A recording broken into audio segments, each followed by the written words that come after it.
silakan duduk Bapak Ibu. Shalom. Sepertinya tidak ada orang. Shalom. Sekali lagi shalom. Ada pepatah yang mengatakan tak kenal maka kalau sudah kenal baru boleh sayang. Ya, mungkin sudah ada di pengumuman minggu sebelumnya. Saya perkenalkan, saya Elia Myron, seorang apologis junior kekristenan di sosial media. Mungkin beberapa dari Bapak Ibu sudah tahu saya, tapi yang belum tahu, semoga perkenalan ini dapat membuat kita saling mengasihi. Dan saya berterima kasih sama Tuhan, saya bisa berdiri tempat ini di hadapan Bapak Ibu. Bukan karena saya lebih hebat dari Anda, kita semua sama di hadapan Tuhan. Hanya saja mungkin ini kesempatan saya, dan di hari depan mungkin Anda yang berdiri di sini. Kita akan belajar firman Tuhan. Mana slide yang saya kirim tadi? Kok nggak ada ya? Oke, mana itu? Ya, kita ambil dari Yohanes 10 ayat 17 yang berbunyi, Bapa mengasihi aku oleh karena aku memberikan nyawaku untuk menerimanya kembali. Sekali lagi, Bapa mengasihi aku oleh karena aku memberikan nyawaku untuk menerimanya kembali. Dan ayat ini saya beri judul Injil Natal menuju salib Raja Mesias.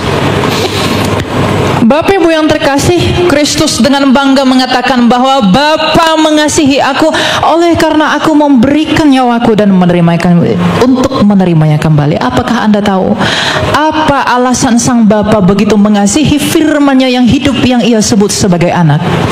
Karena Yesus Kristus adalah firman-Nya yang hidup, yang sejak kekal berdiam di dalam Dia.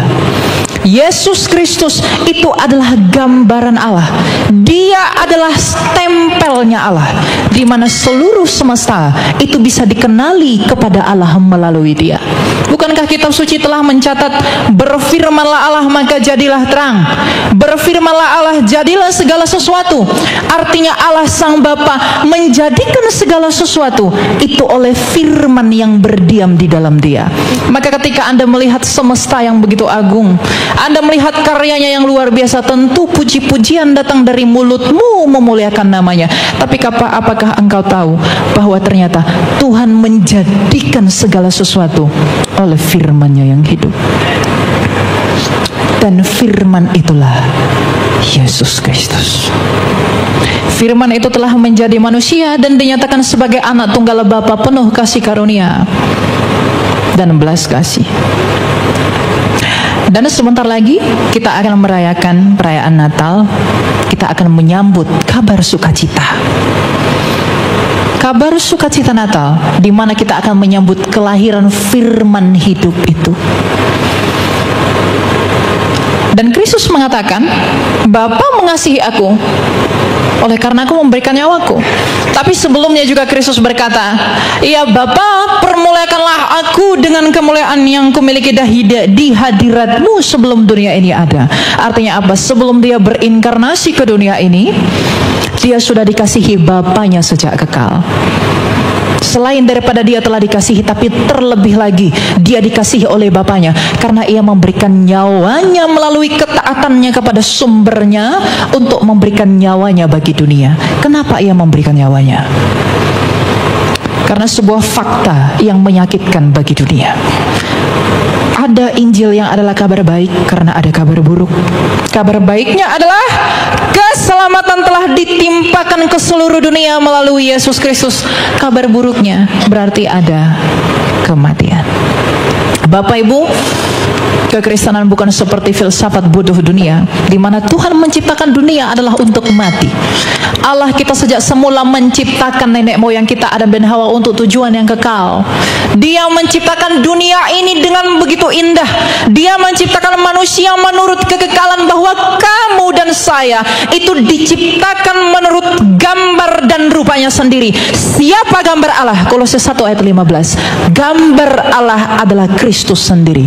Jadi seluruh insan di dunia ini yang bernapas seharusnya tunduk kepada Kristus, karena kamu dicipta oleh Kristus. Karena kamu dicipta oleh Kristus, dan kita semua dicipta menurut gambarnya yang sempurna itu untuk tujuan yang kekal. Dengan demikian Tuhan menguji, maka kekekalan itu dirusak oleh ulah manusia. Apa yang merusaknya?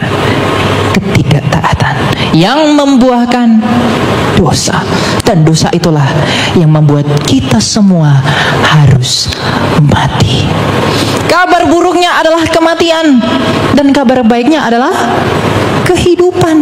Makanya Tuhan Yesus berkata, barang siapa yang percaya kepadaku, ia akan hidup walaupun ia sudah mati. Dan di dalam Injil Natal, kabar sukacita Natal inilah kita berbicara tentang betapa besarnya kasih Allah itu. Ketika kita berbicara tentang Natal, kita harus berbicara tentang salib. Ketika kita berbicara tentang kelahiran, kita harus berbicara tentang kematian. Karena ketika kita berbicara tentang kematian, kita berbicara tentang kebangkitan. Bapak, Ibu, saudara-saudari yang terkasih, tidak ada yang seperti Kristus di semesta ini.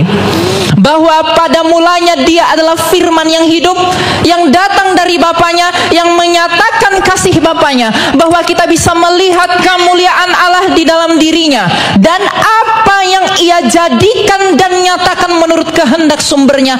Oleh karena itu, karena Ia telah lahir, oleh karena Ia telah mati, dan Ia tidak hanya mati, tapi karena Ia telah bangkit, maka kita semua yang harus mati. Jikalau engkau mau memperoleh hidup, maka engkau harus percaya kepada Dia yang telah hidup kembali. Karena tak satupun engkau temui jalan di tempat manapun selain di dalam Kristus yang telah hidup kembali. Keagamaan di dunia ini begitu bodoh. Filsafat dunia ini begitu bodoh.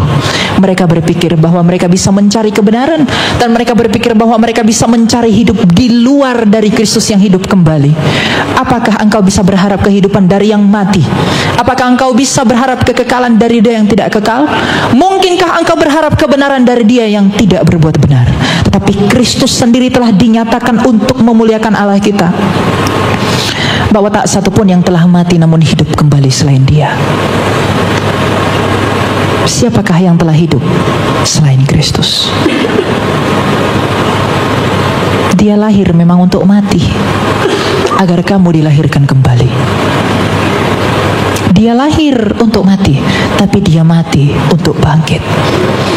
Maka ketika dunia ini mengajak kamu, mari tinggalkan Kristusmu itu, mari lupakan Yesusmu itu, jangan percaya kepada Kristusmu, datanglah kepada yang di luar Kristus, agar aku memberikan engkau rupa-rupa dunia. Berapa lama engkau akan bertahan? Berapa lama engkau akan memperoleh segala sesuatu? Tapi kalau pada akhirnya engkau mati, maka saya harus mengatakan, Natal dengan kabar sukacitanya adalah tanda kesederhanaan Allah.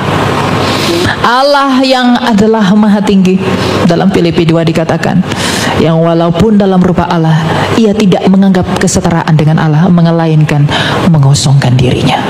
Natal ini adalah momen di mana kabar baik itu harus kita beritakan. Di mana kabar baik bahwa Ia telah lahir, bahwa Ia telah mati dengan memberikan nyawanya, namun Ia hidup kembali dengan menerimanya kembali. Di dalam kehidupannya itulah kita bisa berharap ada hidup. Maka dengan demikian benarlah perkataan Tuhan kita dalam Yohanes 14 ayat 6, bahwa akulah jalan dan kebenaran dan hidup. Keagamaan di dunia ini selalu berusaha mencari jalan. You are wrong. Kristus adalah jalan. Filsafat Yunani selalu mencari mana yang benar. Kristus berkata, I am the truth. Saya kebenaran. Jadi Kristus adalah jawaban bagi agama. Dia adalah jawaban bagi filsafat, dan Dia adalah jawaban bagi hidup. Dan tak akan kamu temui yang seperti itu. Anak-anak muda, dengarkan ini. Mungkin di tengah-tengah zaman ini engkau dipengaruhi oleh pikiran-pikiran yang tidak dari Allah. Gak apa-apa, berbuat baik, yang penting saya benar, yang penting saya oke. Semua agama sama saja, tapi Kristus tidak pernah sama. Dia tidak pernah sama dengan apapun. Jangan engkau berhalakan yang lain, dan jangan engkau mendua kepada salib. Maka dengan demikian saya harus berkata kepada Bapak Ibu, siapakah orang saleh yang tidak mati? Siapakah orang kaya yang tidak mati? Siapakah orang kuat yang tidak mati? Jadi ketika mulutmu berkata bahwa dengan kebaikanku aku bisa menjangkau surga, dengan kebaikanku dan kebenaran yang ada padaku aku bisa mencapai Allah. Bukankah orang Farisi begitu taat pada ritual keagamaannya? Tapi apa kata Kristus? Wahai ular beludak. Karena setaat apapun engkau pada aturan agamamu, sehebat apapun engkau dalam berfilsafat, tapi kalau kamu tidak bisa mengalahkan kematian, kamu tetap ditawan oleh kematian. Tapi karena Kristus sendiri telah hidup, Dia sendiri telah bangkit, Dia sendiri telah menang, Dia turun ke dunia orang mati, Dia menginjak-injak dan memporak-porandakan kerajaan maut, Dia mengambil kunci itu dan bangkit sebagai pemenang. Dengan kebangkitannya Ia menggenapi janji Allah kepada Adam dan Hawa, bahwa anak laki-laki dari perempuan ini, ia yang akan meremukkan kepala ular, dan ular itu akan meremukkan tumitnya. Iblis itu berusaha meremukkan tumit Kristus dengan menyalibkannya, tetapi Kristus menginjak maut itu dengan kebangkitannya. Maka Alkitab berkata, di manakah sengatmu, wahai maut? Jadi kalau Anda menyadari bahwa kita semua harus mati, kalau Anda menyadari bahwa semua orang harus binasa, maka tuntunlah jiwamu sendiri dan saudara-saudaramu yang kamu kasihi kepada Kristus yang telah hidup dan menang, agar mereka beroleh hidup. Tapi tentu lakukanlah bukan karena motivasi yang lain, lakukanlah oleh karena kasih. Tuhan Yesus sudah memberi kita perintah bahwa kamu harus mengasihi Allahmu dan mengasihi sesamamu. Kalau engkau mengaku mengasihi sesamamu, mungkinkah engkau membiarkan orang yang belum diinjili itu akan binasa? Di mana kasihmu ketika engkau berkata, tidak apa-apa kamu di luar Kristus, kamu akan selamat, karena Allah tidak mungkin tega membuat kamu ke neraka. Jangan bodoh, yang membuat kamu ke neraka bukan Allah, tapi dosamu sendiri. Siapa yang tidak berdosa? Jangan Anda berpikir bahwa Kristus yang sengaja mencampakkan kamu ke neraka. Tidak. Tapi dosa-dosamu lah yang menyeret jiwamu ke alam maut. Dan Kristus datang untuk mengalahkan maut itu. Dan ketika kamu percaya kepada Dia, maka kamu dibebaskan karena Dia telah menang atas maut. Maka kehidupan yang kekal, kebenaran yang sejati, jalan yang benar, itu hanya dapat kamu temui di dalam Injilnya Kristus. Di luar itu, kamu tidak bisa berbuat apa-apa. Di luar aku, engkau tidak dapat berbuat apa-apa, kata Tuhan kita. Benar. Karena apa yang bisa kamu perbuat di luar Dia? Nabi-nabi lain mengatakan bahwa percayalah kepadaku agar engkau hidup, tapi dia sendiri mati. Yang lain berkata, datanglah kepadaku, aku akan memberikanmu hal-hal seperti ini, tapi dia sendiri mati. Tapi Kristus berkata, percayalah kepadaku karena engkau akan memperoleh hidup. Mengapa Dia harus mati? Untuk membuktikan kepadamu bahwa meskipun aku mati, aku berkuasa atas kematian. Jadi kalau orang bertanya, kenapa sih Tuhan mau mati? Memang Dia harus mati untuk membuktikan ucapannya bahwa Dia bukan pendusta. Karena Dia berkata, I am the life. Akulah hidup. Jadi Dia harus mati untuk membuktikan bahwa Dia adalah kebangkitan. Kalau Dia tidak mati, kita tidak tahu bahwa Dia bangkit. Maka saya harus katakan, tidak ada kebanggaanmu selain Kristus. Tidak ada kekayaanmu selain Kristus.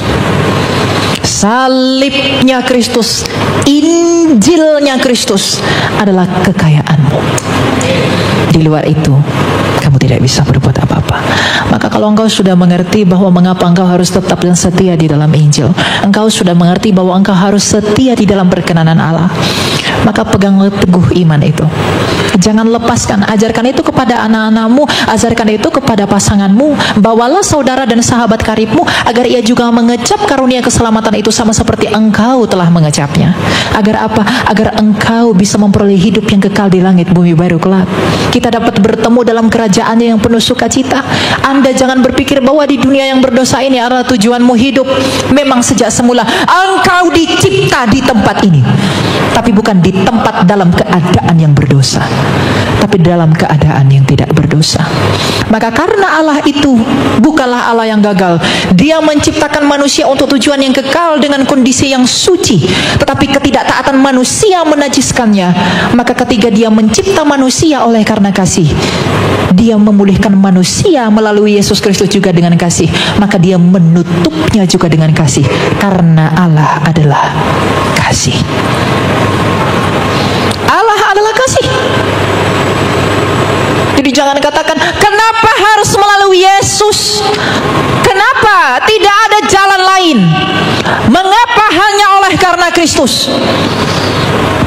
Yang Dia berikan itu yang paling berharga baginya, anaknya sendiri yang di dalam Dia, yang Dia hadiahkan bagi kamu. Dia tidak memberikan satu, Dia memberikan segalanya bagi kamu. Karena kamu dicipta menurut gambarnya Dia, maka kamu dipulihkan pun oleh gambarnya Dia. Untuk tujuan apa? Agar kamu segambar dan serupa dengan Dia di langit bumi baru. Jadi Bapak Ibu dan anak-anak muda secara khusus, di zaman ini engkau tidak dipanggil untuk berleha-leha di dunia ini. Engkau dipanggil untuk menjadi alat bagi pemberitaan Injil. Di dalam karirmu, di dalam bisnismu, di dalam pekerjaanmu, di dalam apapun yang kamu lakukan, Injil Kristus harus engkau beritakan melalui buah-buah hidupmu. Engkau harus menunjukkan, dan kemanapun engkau pergi, apapun yang kau lihat betapa besar dan megahnya dunia ini, betapa hebatnya seseorang di sana, betapa kerennya orang di sana, engkau harus memiliki perasaan dalam hatimu bahwa salib itu yang membuat aku hidup. Salib itu yang menjadi kebanggaanku kemanapun kamu pergi. Engkau jangan tergoda dengan pengajaran-pengajaran bodoh dunia. Saya harus mengatakan bodoh. Kenapa? Karena kebodohan bagi dunia adalah hikmat bagi Allah. Tapi hikmat bagi dunia adalah kebodohan bagi Allah. Makanya Rasul Paulus, rasul yang begitu kita cintai, dia berkata, pemberitaan tentang salib adalah kebodohan bagi dunia, tetapi itu adalah kekuatan bagi Allah. Jadi kalau engkau masih berpikir salib itu adalah sebuah kebodohan, maka engkau adalah orang-orang yang mau binasa. Tapi kalau kau dalam hatimu berpikir, oleh salib aku dipulihkan, oleh salib aku dimenangkan, oleh salib aku dapat bertemu dengan Allah, maka kasih karunia Tuhan menyertai kamu senantiasa. Maka mana tadi judul yang tadi? Injil Natal, sukacita, kabar baik Natal, kelahiran Natal itu harus pergi menuju salib Raja Kristus. Karena Natal itu ada, karena salib itu ada. Apa yang dinantikan para nabi? Apa yang dirindukan para nabi? Apa yang dirindukan Musa? Apa yang dirindukan Elia? Apa yang dirindukan oleh Daud? Musa berkata, yang seperti aku akan datang.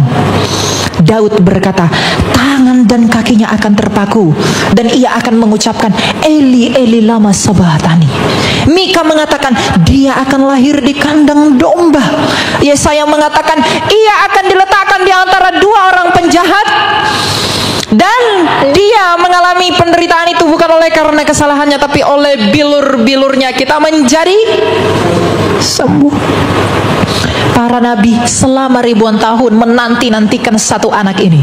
Dan 2028 tahun yang lalu lahirlah dia di Bethlehem yang bernama Yesus Kristus. Dan sebentar lagi kita akan merayakan Natal. Natal itu bukan tradisi pagan, Natal itu tradisi sorgawi. Karena yang pertama kali merayakan Natal adalah malaikat. Karena kelahirannya adalah sukacita bagi dunia. Karena dunia telah bersukacita bahwa dia telah lahir, tapi terlebih-lebih lagi dunia bersukacita karena dia telah mati dan hidup kembali.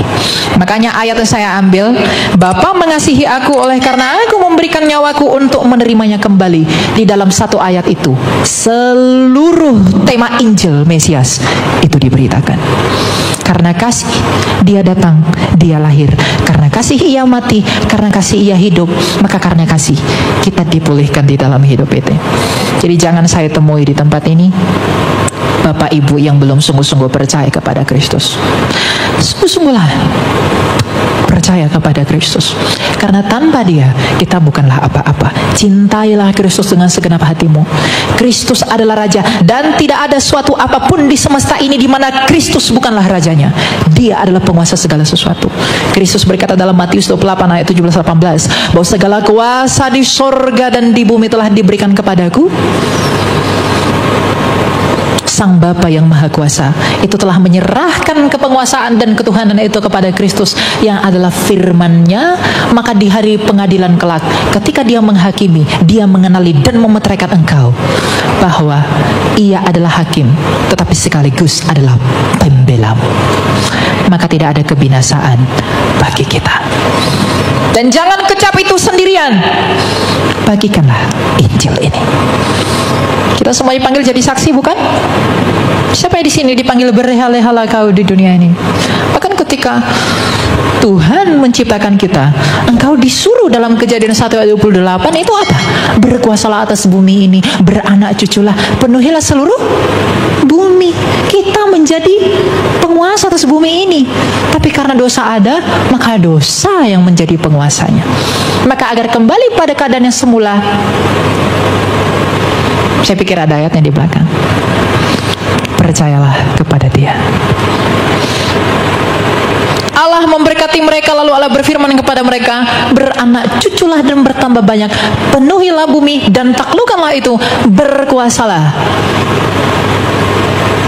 atas ikan-ikan di laut dan burung-burung di udara dan segala binatang dan merayap di bumi. Penguasa itu artinya Tuhan. Jadi dia bahasa Yunani kurios. Jadi kita memang adalah penguasa di bumi ini sejak semula. Karena memang kita dicipta di sini. Tapi dosa itu telah merusak segala sesuatu. Tetapi salib Kristus, Injil Kristus telah memulihkan segala sesuatu.